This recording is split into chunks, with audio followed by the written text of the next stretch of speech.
All right, welcome back. Welcome back. It is still News Up. Yes, to our very first discussion this morning, borders on the Safe Schools Initiative, which some leaders of thought shortly after the kidnap or the abduction of the Chibok girls came together and an initiative was formed. It was the Safe School Initiative with billions of naira earmarked for that project.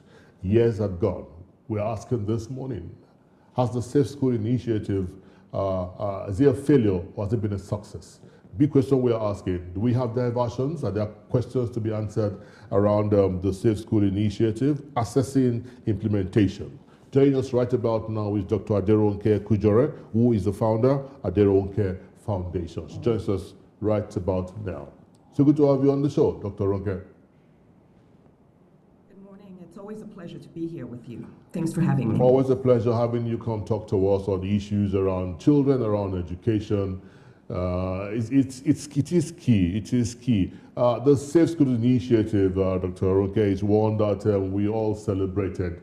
Hopes were pretty high when the initiative came to be. We all celebrated and we all believed that indeed the Nigerian children and the schools are beginning to get that attention. It is years have gone by right about now. Monies have gone down for that initiative. What have you seen, Dr. Ronke? What have you seen? I think with this initiative, we are suffering the Nigerian problem. I think just like we suffer on all the other initiatives that come out, Nigeria continues to happen to us. And you know, if you asked this same question on really 90% of the initiatives that we have or the programs that we deliver or that we push out, launch in Nigeria, what you will find is that we continue to fail at implementation. It's basic, what I would call project management 101. We launch something and we don't follow through. Sadly, because of our electoral system, most of the leaders that work to get these things launched are doing it for likes, really, because it comes down to elections. They do it for elections. They get the support they need, and then as a people, we forget to keep our leaders accountable. And because they have no interest or not enough of an interest in making things happen, nothing happens. It then becomes a pot of money that everybody's vying for. Everybody's looking for a contract. Everybody's looking for their little slice of the cake. And the money is basically wasted. It's not just something that's happening with this program or with this initiative. It's something that's happening with many, many initiatives across the country. And really, until Nigerian citizens are tired of it, it's not going to change. And I think that's where we need to start. Because like we highlighted earlier, we have an implementation, we have a history of putting things to paper, but the actual realization, I know that states like Oyo State, I think that Osun State has also revitalized the Safe School program, but despite all of this, we're still seeing high levels of kidnapping and banditry here. So, I mean, safe school, our children's really safe. What can be done to actually, solve this big problem? Sure. So I think a couple things, and I was listening to the previous conversation. First of all, we need to look at this as a national problem. The moment we begin to split this across states, we will continue to reap the effects.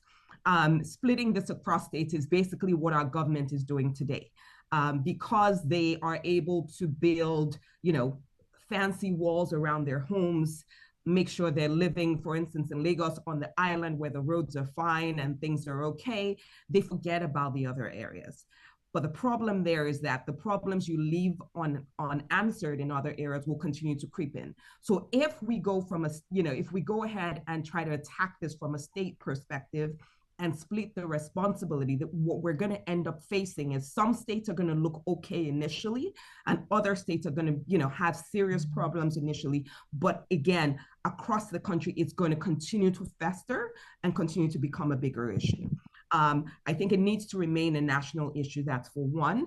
Secondly, I think the Nigerian people need to get upset enough to make a difference. Some of us cannot be upset about it and others being okay with it. We have come into this culture of waiting for it to happen and then responding. And that's not okay. We don't need sympathy visits. We don't need to console each other when it's happened. We need to stand ahead of the game and make sure it doesn't happen. And how do we do that? One, we need to keep our leaders accountable. I'm actually very surprised that Nigerians are going about their daily business as if nothing happened. Just a few weeks ago in May, both in Borno and in Oyo, Nigerians should really revolt. This is our opportunity to come out, stand against, and make the government very uncomfortable. No one in government, no one in leadership should be able to come back home easily and smile with with their local constituents.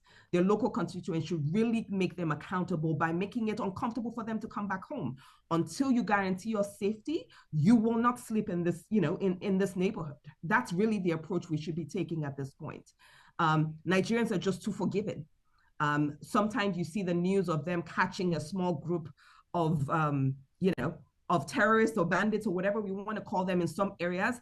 And then eventually these guys are back on the streets. Or we talk about we're finding the bag that that handle the money in somebody's house, and there's no complete accountability for it. Until Nigerians are upset enough, the leadership is not going to do what they need to do. And the sad thing is that it's not that serious. It's not that it is something that is impossible to solve. We just need to have the motivation to solve it across the board. I think there was an Osun State legislator that basically said the truth about it. He said, because all of your children have the luxury of either getting educated, abroad, or riding around in security cars, or going to the best schools across the country, it's not on people's minds. It's not the most important thing on people's minds. And so that's where I think we need to attack it. Citizens need to make their governments more accountable, really by shutting down the country until they do something about it. We cannot continue to go to school, continue to go to work as if nothing is happening, because the more we do that, the worse it gets. Assembly I think the House of Reps, to investigate money voted for the Safe School initiative, the millions of dollars and the billions of naira. I just also discovered that a lot of the money went to consultants. We don't know why, and at the end, we didn't hear anything more about it. So should you hold government accountable for the kind of money, how the money was spent? So I'll say a couple of things on this consultants thing. First of all, I think we need to remember that it's not just this program. It's not just this initiative. It is all initiatives across Nigeria. The money gets released, and lines of consultants are sitting there waiting for their share of the cake. And you have to remember that all of these consultants are Nigerian citizens. So it's almost like we are doing ourselves an injustice. So yes, for any normal project, when something like this is launched, there needs to be leadership ownership of it. There needs to be periodic reporting of it. There needs to be accountability of it. We need to know that there are all of these steps that will take us to the clear end that we're hoping to see. And at each milestone, we need to be checking it and making sure that we're actually heading in the direction that we are. We don't need 4, 5, 6 years passing by and we're not seeing the milestones that will take us to the end being accomplished. I mean, if you think back to, I think it was Buhari at some point that said, whoever is going to be responsible for the security of the country, if they cannot do it in 6 months or something like that, that they should leave the office. And 6 months came and nothing was done. We don't hold our leaders accountable, and we need to start holding them accountable, both from a citizen's perspective, but also from the presidency's perspective. Every time a project like this comes out, there needs to be follow through and accountability of all of the money spent. Discussion, Dr. Kujore, are the children. We've seen our children being kidnapped, abducted, abused, misused, and all of that, out of school children, the numbers keep increasing on a daily basis. We did hear that from 2023 up until now, about 143 billion naira has been earmarked for this project. However, we can't see anything that's been done with such monies. What exactly is this initiative proposing?